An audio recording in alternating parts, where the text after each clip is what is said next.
I would very much have liked to come there.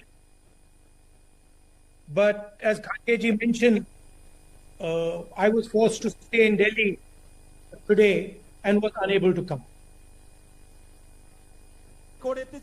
ഞാൻ ഏറെ ആഗ്രഹിച്ചിരുന്നതാണ്. പക്ഷേ ബഹുമാന്യനായ ഖാർഗെജി പറഞ്ഞതുപോലെ നിർബന്ധിതമായ ഒരു സാഹചര്യത്തിൽ എനിക്ക് ഡൽഹിയിൽ തുടരേണ്ടി വന്നതിനാലാണ് ഇന്ന് നിങ്ങളോടൊപ്പം ചേരാൻ കഴിയാതെ പോയത്. I tend to have a very open relationship with the people of Kerala. ഏറ്റവും സ്നേഹവായ്പോടെയുള്ള ഒരു തുറന്ന ബന്ധം വെച്ച് പുലർത്തുന്ന ഒരാളാണ് ഞാൻ എന്ന അഭിമാനത്തോടെ പറയുന്നു. So I'd like to be open. അതുകൊണ്ട് തന്നെ ഞാൻ നിങ്ങളോട് ഹൃദയം തുറന്ന് സംസാരിക്കാൻ ആഗ്രഹിക്കുന്നു. Yesterday my mother was hospitalized. അമ്മയ്ക്ക് ആരോഗ്യപരമായ ചില ബുദ്ധിമുട്ടുകൾ വന്നതിന്റെ പേരിൽ അവര് ആശുപത്രിയിൽ അഡ്മിറ്റ് ആകേണ്ടി വന്നു. And I as a son was quite worried about her and so decided to stay with her. എന്റെ കർത്തവ്യമാണ് എന്റെ അമ്മയോടൊപ്പം ഉണ്ടാവുക. കാരണം ഞാൻ അമ്മയുടെ ആരോഗ്യസ്ഥിതിയെ സംബന്ധിച്ച് ആശങ്കാകുലനായിരുന്നു. And I know that the people of Kerala will understand this. അമ്മയുടെ വേദനയോടൊപ്പം നിൽക്കുന്ന മകന്റെ മുമ്പിലുള്ള കർത്തവ്യത്തെ മറ്റാരെക്കാളും നന്നായി മലയാളിക്ക് മനസ്സിലാകുമെന്നുള്ളത് എനിക്ക് ഉറപ്പാണ്. Yesterday night, I was sleeping in my mother's room, in the hospital room, on a little sofa.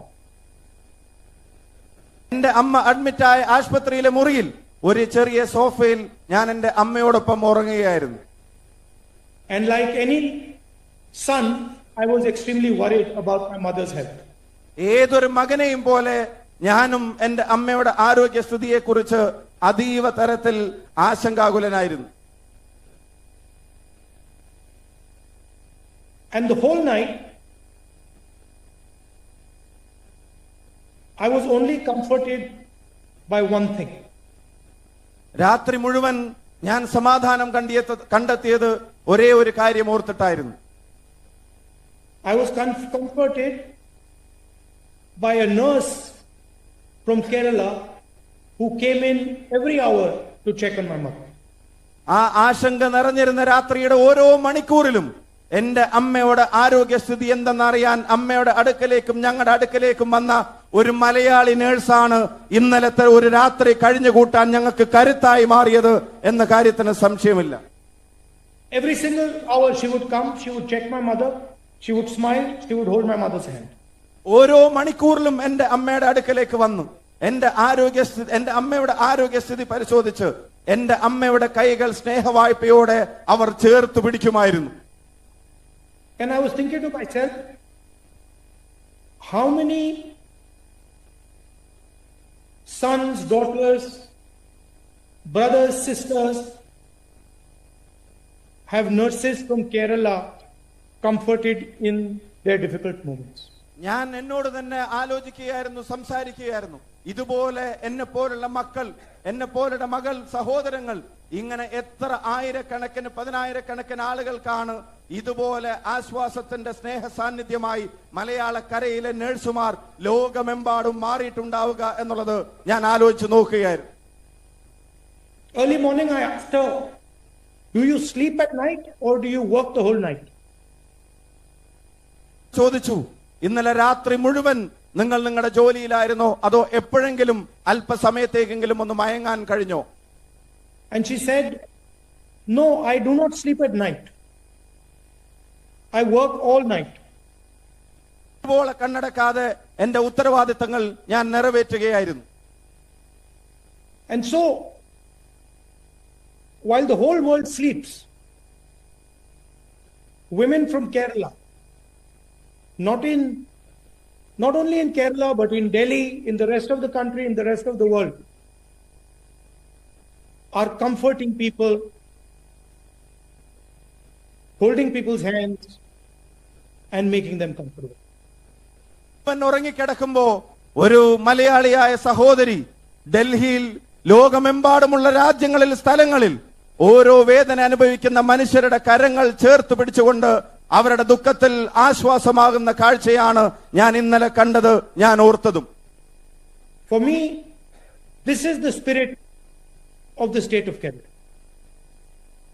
ആണ് കേരളത്തിന്റെ ആത്മാവെന്ന് പറയാൻ ഞാൻ ആഗ്രഹിക്കുകയാണ്. A nurse exemplifies Kerala very well. എല്ലാ മൂല്യങ്ങളുടെയും ഒരാവിഷ്കരണമാണ് ഒരു നഴ്സ് ഏറ്റെടുക്കുന്ന ജോലി. A nurse does not differentiate between what religion a patient has, what community a patient is from, whether a patient is rich, a patient is poor. A nurse will always treat everybody with love and affection. തന്റെ മുന്നിൽ വരുന്ന രോഗിയുടെ ജാതി ഒരു പ്രശ്നമല്ല, മതത്തിന്റെ വേർതിരിവുകളില്ല, അവരുടെ സാമ്പത്തിക ശേഷിയെക്കുറിച്ചുള്ള അന്വേഷണങ്ങളില്ല. അവർക്ക് നൽകേണ്ട ആശ്വാസവും അവർക്ക് നൽകേണ്ട രോഗശുശ്രൂഷയും അത് നൽകുക എന്നുള്ളത് ഓരോ നഴ്സിനെ സംബന്ധിച്ചിടത്തോളം അത് സ്വന്തം ജീവൻ പോലെ ഉത്തരവാദിത്തപ്പെട്ട ജോലിയാണ്. A nurse will not look at a patient and wonder if he is rich or poor. A nurse will do what her duty is. ഒരു രോഗിയുടെ മുഖത്ത് നോക്കി അവരുടെ സാമ്പത്തിക ശേഷിയുള്ള ചിന്തകളല്ല ഒരു നഴ്സ് വെച്ച് പുലർത്തുന്നത്, മറിച്ച് താൻ അവരോട് ചെയ്യേണ്ട കർത്തവ്യം എന്തോ അത് വീഴ്ച കൂടാതെ വരുത്തുക എന്നുള്ളത് മാത്രമാണ്. A nurse will ask the right questions and take the correct action at the right time. ശരിയായ ചോദ്യങ്ങളും ഉത്തരവാദിത്തത്തോടു കൂടിയുള്ള കർത്തവ്യങ്ങളും അവരുടെ ജോലിയുടെ മുഖമുദ്രയാണ്. And this to me very well exemplifies the women of Kerala. അതുകൊണ്ട് തന്നെ ഇത് മലയാളി വനിതയുടെ കരുത്തിന്റെ ആവിഷ്കരണമെന്ന് ഞാൻ ഉറച്ചു വിശ്വസിക്കുന്നു. A secular fabric, a fabric that treats everybody with love and affection, an undivided fabric. ഈ മലയാളി വനിതകൾ ലോകമെമ്പാടും ഈ പറയുന്ന നാടിന്റെ ഐക്യത്തെ കോർത്തിണക്കുന്നത് പോലെ തന്റെ മുന്നിൽ വരുന്ന ഒരാൾക്ക് സ്നേഹവും കരുതലും ഒരു തരത്തിലുള്ള വിഭാഗീയ ചിന്തകളുമില്ലാതെ നൽകിക്കൊണ്ടേയിരിക്കുകയാണ്. And really this is the central fight in the Kerala election. അതുകൊണ്ട് തന്നെ ഞാൻ ഉറച്ചു വിശ്വസിക്കുന്നു ഈ പോരാട്ടത്തിന്റെ ആകെ തുക എന്ന് പറയുന്നത്, അടിത്തറ എന്ന് പറയുന്നത് ഈ സന്ദേശത്തെ കാക്കലാണ്. Are we going to empower and free the spirit of Kerala? Are we going to allow Kerala to imagine a completely new future? Or are we going to trap the people of Kerala? എന്തിനു വേണ്ടിയാണ് ഈ പോരാട്ടം? കേരളത്തിന്റെ ഈ മൂല്യങ്ങളെ, സ്നേഹത്തെ, കരുതലിനെ അതിനെ ശക്തിപ്പെടുത്തുന്ന ഒന്നായി മാറ്റാൻ വേണ്ടിയാണോ? കേരളത്തിന്റെ ശോഭനമായ ഭാവിയെ അതിനെ കെട്ടിപ്പടുക്കാൻ വേണ്ടിയാണോ? അതോ കേരളം ഉണ്ടാക്കിയ നേട്ടങ്ങളെ ഇനിയും തകർക്കാൻ വേണ്ടിയാണോ എന്നാണ് നാം ആലോചിക്കേണ്ടത്. There are actually only two parties fighting in Kerala. യഥാർത്ഥത്തിൽ രണ്ട് പാർട്ടികൾ തമ്മിലുള്ള മത്സരമാണ് കേരളത്തിൽ നടന്നുകൊണ്ടിരിക്കുന്നത്. One is the UDF alliance. അതിലൊന്ന് ഐക്യജനാധിപത്യ മുന്നണിയാണ്. And the other is the partnership between the BJP and the LDF. മറ്റൊന്ന് ബിജെപിയും സിപിഎമ്മും കൂടെ ചേർന്ന് നടത്തുന്ന അവരുടെ അവിഹിത കൂട്ടുകെട്ടാണ്. The UDF unites people, listens to people, embraces and empowers people. ഐക്യജനാധിപത്യ മുന്നണി പേര് പോലെ തന്നെ ഈ നാടിന്റെ ഐക്യത്തെ കാക്കുന്നു, ജനങ്ങളുടെ ആവശ്യങ്ങളെ, സ്വപ്നങ്ങളെ ചേർത്ത് പിടിക്കുന്നു, ജനങ്ങൾക്കൊപ്പം നിന്ന് നയിക്കുന്നു. The LDF and their hidden partner, the BJP, divide people, crush people's dreams. അതേസമയം LDFും അവർ അന്തർധാര ഉണ്ടാക്കിയിട്ടുള്ള ബിജെപിയും ജനങ്ങളെ തമ്മിലടുപ്പിക്കുന്നു, അവരുടെ സ്വപ്നങ്ങളെ തല്ലി തകർക്കുന്നു. Modi ji promises 2 crore jobs at the national level. Your chief minister promises 40 lakh jobs in Kerala. Narendra Modi എന്ന ഇന്ത്യൻ പ്രധാനമന്ത്രി രാജ്യത്തൊരു വർഷം 2 കോടി തൊഴിലവസരങ്ങൾ നൽകുമെന്ന് വാഗ്ദാനം ചെയ്യുന്നു. അതേസമയം നിങ്ങളുടെ മുഖ്യമന്ത്രി 40 ലക്ഷം തൊഴിലവസരങ്ങൾ നൽകുമെന്നും ജനങ്ങൾക്ക് വാക്കുകൊടുക്കുന്നു. And after a decade, you find that they have not given a single job to people. In fact, they have destroyed jobs. 10 കഴിയുമ്പോ ആ തൊഴിലവസരങ്ങളല്ല ജനങ്ങൾക്ക്, യുവജനങ്ങൾക്ക് നൽകപ്പെട്ടിട്ടുള്ളത്. മറിച്ച് അവരുടെ മുഴുവൻ സ്വപ്നങ്ങളും തകരുന്ന തലത്തിലാണ് നാടിപ്പോ വന്നു ചേർന്നിട്ടുള്ളത്. Neither the BJP nor the LDF believe they are answerable to the people of Kerala. ബിജെപിയോ സിപിഎമ്മോ എൽഡിഎഫോ അവര് കേരളത്തിലെ ജനങ്ങളുടെ ചോദ്യങ്ങൾക്ക് ഉത്തരവാദിത്തം പറയാൻ ബാധ്യതയുള്ളവരാണെന്ന് തങ്ങളെ പറ്റി ചിന്തിക്കുന്നേയില്ല. They do not believe that the people of Kerala should be able to ask them questions. അവര് ഒരു കാര്യം വിലമതിക്കുന്നില്ല, കേരളത്തിലെ ജനതയ്ക്ക് ഭരണകൂടത്തോട് ചോദ്യങ്ങൾ ചോദിക്കാനുള്ള അവകാശമുണ്ടെന്ന് പോലും വിശ്വസിക്കാത്തവരായി അവർ മാറിയിരിക്കുന്നു. And the policies of the LDF simply cannot be differentiated from the policies of the BJP. ഇപ്പം നയപരമായ കാര്യങ്ങൾ വെച്ച് നോക്കുമ്പോ ബിജെപിയും സിപിഎമ്മും തമ്മിലുള്ള വ്യത്യാസത്തെ കണ്ടുപിടിക്കൽ അത് വലിയ പ്രയാസമായി മാറിയിരിക്കുന്നു. ഒരു വ്യത്യാസമില്ലാതെ ഒരുമിച്ച് പോകുന്ന അവസ്ഥയിലേക്കാണ് 2 പാർട്ടിയും പോകുന്നത്. And I am not the only person saying this. There are real left leaders who are contesting against the left party who are saying this. ഇതെന്റെ മാത്രം വാക്കുകളല്ല, അത് തന്നെയല്ലേ ഇത് എന്ന് ഉയർത്തി ചോദ്യങ്ങൾ ഉയർത്തുന്നവരുടെ കൂട്ടത്തിൽ എക്കാലത്തും ഇടതുപക്ഷത്തിനോടൊപ്പം ഉറച്ചു നിൽക്കുന്ന പ്രമുഖരായ നേതാക്കന്മാർ പോലും ഉണ്ട് എന്നുള്ളത് വസ്തുതയാണ്. Opposition leaders who fight the BJP are attacked, cases are put on them, they are interrogated. ബിജെപിയോട് സന്ധി ചെയ്യാതെ പൊരുതുന്ന പ്രതിപക്ഷ നേതാക്കന്മാർക്കെതിരെ ഭരണ സംവിധാനങ്ങൾ മുഴുവൻ ഉപയോഗിക്കുന്ന വേട്ടയാടലുകൾ നമ്മൾ കാണുന്നുണ്ട്. അവർക്കെതിരെ കള്ള കേസുകൾ എടുത്ത് അവരെ കുടുക്കാൻ ശ്രമിക്കുന്നത് നമ്മൾ കാണുന്നുണ്ട്. I have almost 40 cases against me. എന്റെ മേലിൽ പോലും 40-ലധികം കേസുകൾ, കള്ളക്കേസുകൾ ഇതുപോലെ ബിജെപിയോട് പോരാടുന്നതിന്റെ പേരിൽ രജിസ്റ്റർ ചെയ്യപ്പെട്ടിട്ടുണ്ട്. I have been interrogated 5 days in a row by the Enforcement Directorate. Enforcement director 5 ദിവസം ഇടതടവില്ലാതെ എന്നെ ചോദ്യം ചെയ്യാനെന്ന പേരിൽ വിളിച്ചു വരുത്തിയതും നമുക്കറിയാം. And the BJP attacks me every second of every day. കടന്നു പോകുന്ന ദിവസങ്ങളിലെ ഓരോ നിമിഷവും ബിജെപിയുടെ സകല സംവിധാനങ്ങളും എന്നെ കടന്നാക്രമിക്കാൻ ശ്രമിക്കുന്നതും നിങ്ങൾക്കറിവുള്ള കാര്യമാണ്. I want to ask the people of Kerala, why does the BJP not attack the Chief Minister of Kerala? അതുകൊണ്ട് തന്നെ കേരളത്തിലെ ജനങ്ങളോട് ഞാൻ ചോദിക്കാൻ ആഗ്രഹിക്കുന്നു, സന്ധി ചെയ്യാതെ പൊരുതുന്ന പ്രതിപക്ഷ നേതാക്കന്മാരെ ബിജെപിക്കാർ വേട്ടയാടാൻ ശ്രമിക്കുമ്പോ എന്തുകൊണ്ട് നിങ്ങളുടെ മുഖ്യമന്ത്രിയെ മാത്രം അവർ വെറുതെ വിടുന്നു എന്നുള്ളത് ചിന്തിക്കേണ്ടതാണ്. Why are the corruption cases against the Chief Minister not going anywhere? മുഖ്യമന്ത്രിക്കെതിരായിട്ടുള്ള അഴിമതി കേസുകൾ അതൊന്നും എവിടെയും എത്താത്തതിന്റെ യഥാർത്ഥ കാരണം എന്തായിരിക്കും?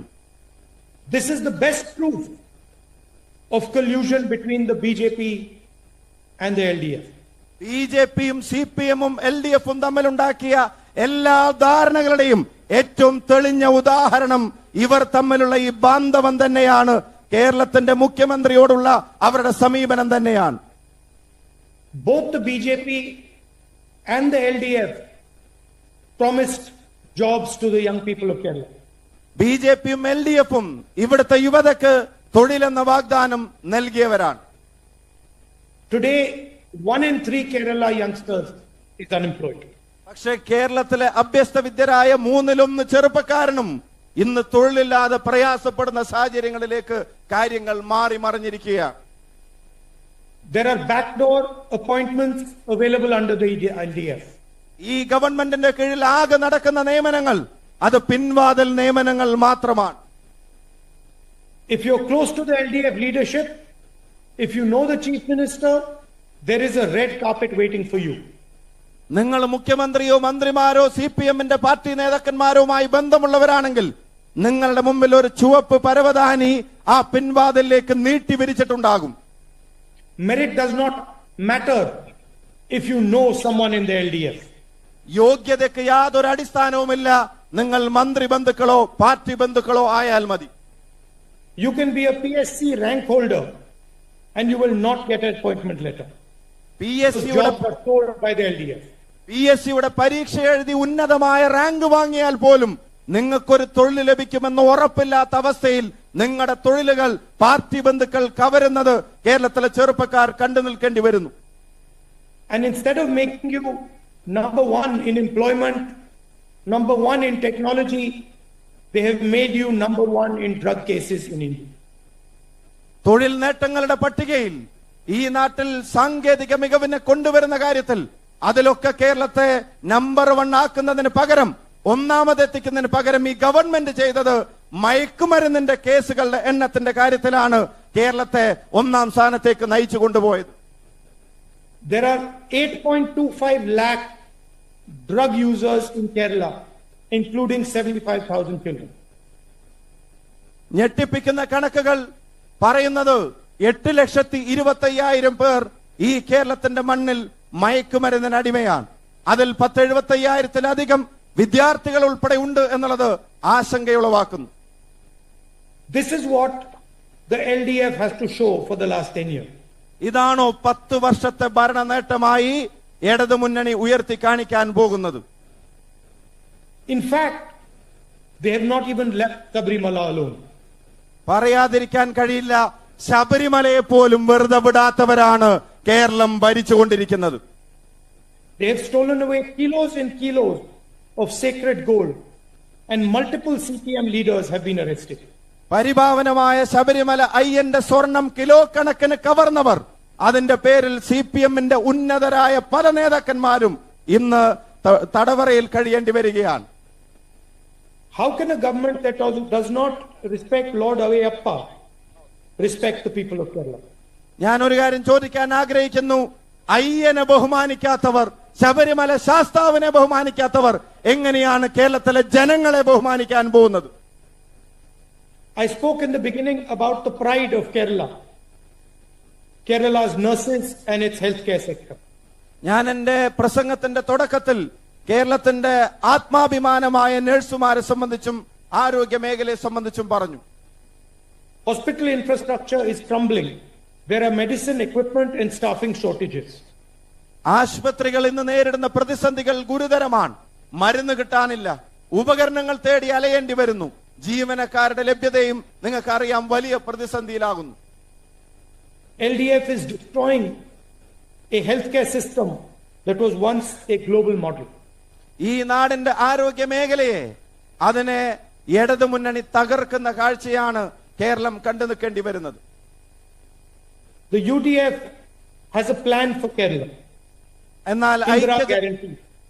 എന്നാൽ ഐക്യ ജനാധിപത്യ മുന്നണിയുടെ മുമ്പിൽ ഈ കേരളത്തിന് വേണ്ടി അതിബൃഹത്തായ ഒരു പദ്ധതി മുമ്പിലുണ്ട്. അത് മറ്റൊന്നുമല്ല, ഇന്ദിരാ ഗ്യാരണ്ടിയാണ്.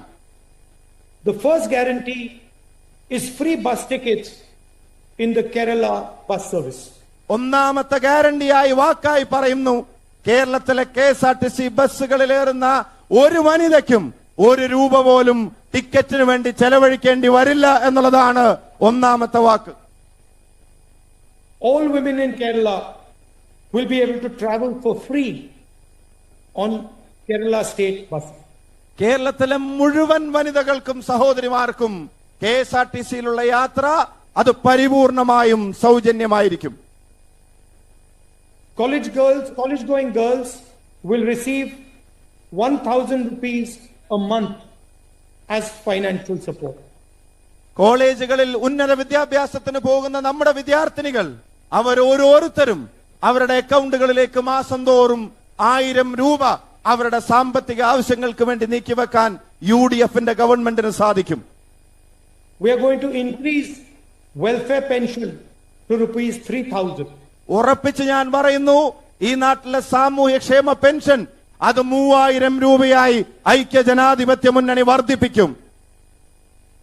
And we are going to inaugurate the Omen Chandy health insurance scheme with coverage of rupees 25 lakhs per family. മാത്രമല്ല, നമ്മൾ അധികാരത്തിൽ വന്നാൽ പ്രിയങ്കരനായ ഉമ്മൻചാണ്ടിയുടെ പേരിൽ 25 ലക്ഷം രൂപ വരെയുള്ള ചികിത്സയ്ക്ക് സൗജന്യ ഇൻഷുറൻസ് പദ്ധതി കേരളം നടപ്പിലാക്കും. Every single family in Kerala will have access to 25 lakh rupees in health insurance. കേരളത്തിലെ അർഹിക്കുന്ന ഓരോ കുടുംബവും ഈ സമ്പൂർണമായ ആരോഗ്യ പരിരക്ഷയുടെ കീഴിൽ കൊണ്ടുവരാൻ ഐക്യജനാധിപത്യ മുന്നണിക്ക് കഴിയും.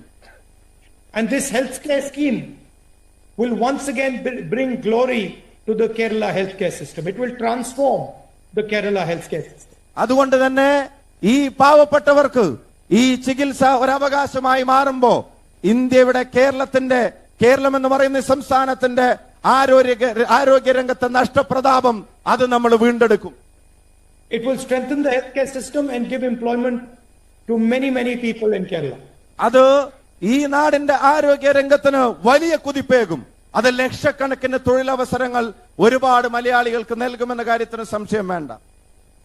And for young people of Kerala who want to start a business, we are going to give an interest-free loan of up to rupees 5 lakhs for them. ഒരു സംരംഭം തുടങ്ങാൻ ആഗ്രഹിക്കുന്ന കേരളയുടെ യുവതയോട് പറയുന്നു, നിങ്ങളുടെ സ്വപ്നത്തെ സാക്ഷാത്കരിക്കാൻ ഞങ്ങളും കൂടെ ഉണ്ടാകും. 5 ലക്ഷം രൂപ വരെയുള്ള വായ്പ പലിശരഹിതമായി നിങ്ങൾക്ക് ലഭിക്കുമെന്ന് നമ്മൾ ഉറപ്പുവരുത്തും. The LDF has destroyed thousands and thousands of businesses. We are going to build thousands and thousands and thousands of businesses back with this scheme. ഈ LDFന്റെ ദുർഭരണം കേരളത്തിലെ ചെറുകിട കച്ചവടക്കാരുൾപ്പെടെയുള്ള ആയിരക്കണക്കിന് സംരംഭങ്ങളെ തകർത്തെറിഞ്ഞിട്ടുണ്ടെങ്കിൽ അവയെല്ലാം തിരികെ കൊണ്ടുവന്ന് സമൃദ്ധിയിലേക്ക് നടത്താൻ ഐക്യജനാധിപത്യ മുന്നണിക്ക് കഴിയും. These 5 schemes are a commitment. We are going to fulfill this commitment. ഈ 5 സ്കീമുകളും അത് കേവലം വാക്കുകളല്ല, അത് നിങ്ങളോടുള്ള ഞങ്ങളുടെ പ്രതിബദ്ധതയാണ്. പറഞ്ഞത് ഓരോന്നും ഞങ്ങൾ പാലിച്ചിരിക്കും. We have fulfilled our promise in Telangana and in Karnataka. ഇതുപോലെ ജനങ്ങൾക്ക് കൊടുത്ത ഉറപ്പുകളെ അത് തെലങ്കാനയിലും കർണാടകയിലും വിജയകരമായി നടപ്പിലാക്കിയവരാണ് നമ്മൾ. If you go to Karnataka, you can ask the women of Karnataka and they will tell you that they travel for free in buses in Karnataka. കർണാടകയിലേക്ക് പോകേണ്ടി വന്നാൽ അവിടുത്തെ സ്ത്രീകളെ കാണാൻ അവസരമുണ്ടായാൽ അവരോട് നിങ്ങൾക്ക് ചോദിക്കാം, അവിടെയുള്ള സ്റ്റേറ്റ് ട്രാൻസ്പോർട്ട് കോർപ്പറേഷന്റെ ബസ്സുകളിൽ അവർ സൗജന്യമായിട്ടാണോ യാത്ര ചെയ്യുന്നത് എന്ന്. We do not believe in making empty promises.